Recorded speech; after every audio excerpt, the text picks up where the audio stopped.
modern miracles of sound motion pictures and radio open up vast sources of entertainment and instruction. To benefit from these, we need our ears, which interpret for us the multitude of sound waves they receive.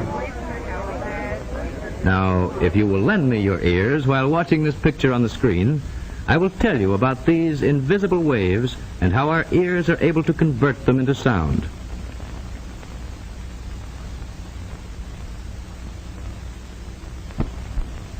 We all know that if a pebble is dropped into water, ring-like ripples spread in all directions over the surface. A doorbell ringing sends out similar but invisible wave-like impulses which travel through the air with a speed of about 1,100 feet per second. Sounds of every kind are transmitted to our ears by just such waves. Even now, as my voice comes to you, it is carried by these airwaves to be conveyed to your own brain by nerve impulses created within your ear. As we shall see, this feat of conversion requires the highly refined and perfect mechanism which is our ear. To begin with, air impulses are caught by the outer shell and directed into the ear canal.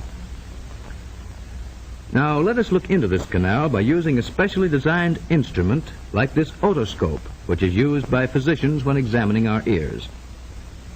There in the center we see a small disc, which is the drum membrane. Now here it is at very close range and very much enlarged. Sound waves beat against this membrane as drumsticks beat upon a kettle drum or tympanum. So it is naturally called the tympanic membrane.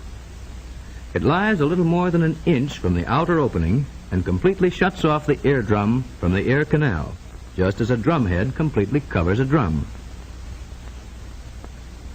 Hidden immediately beyond this barrier lies the oddly shaped and highly specialized organ which by far surpasses any instrument of human invention in its ability to detect and to interpret sounds of every conceivable kind and degree. It is indeed rightly called the most remarkable mechanical system in the human body.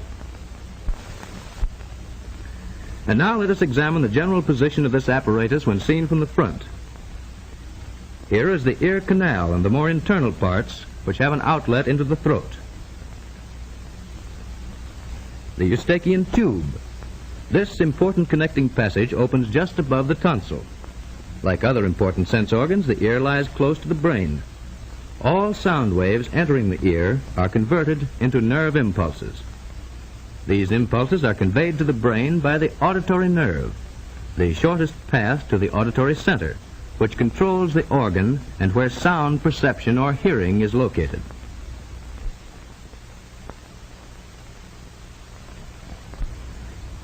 The bones of the skull also encase the inner ear.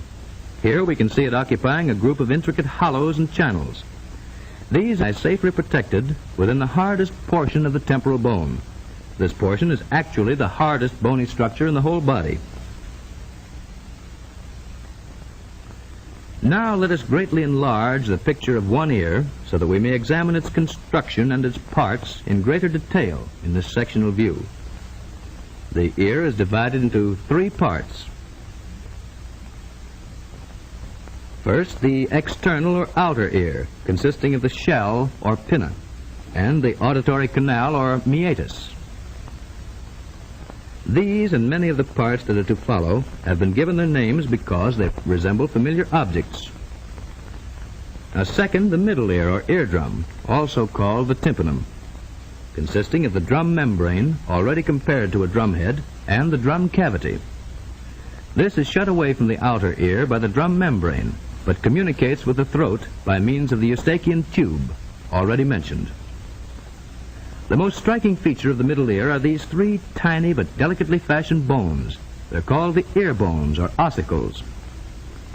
Like the outer ear, the middle ear contains air.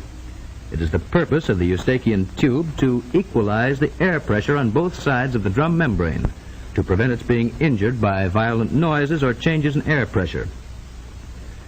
Beyond the middle ear lies the third part, called the inner ear or labyrinth.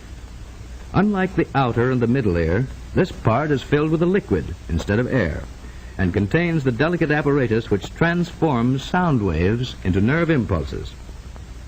And now let's look at a still larger view of the middle ear with its 3 ear bones or ossicles.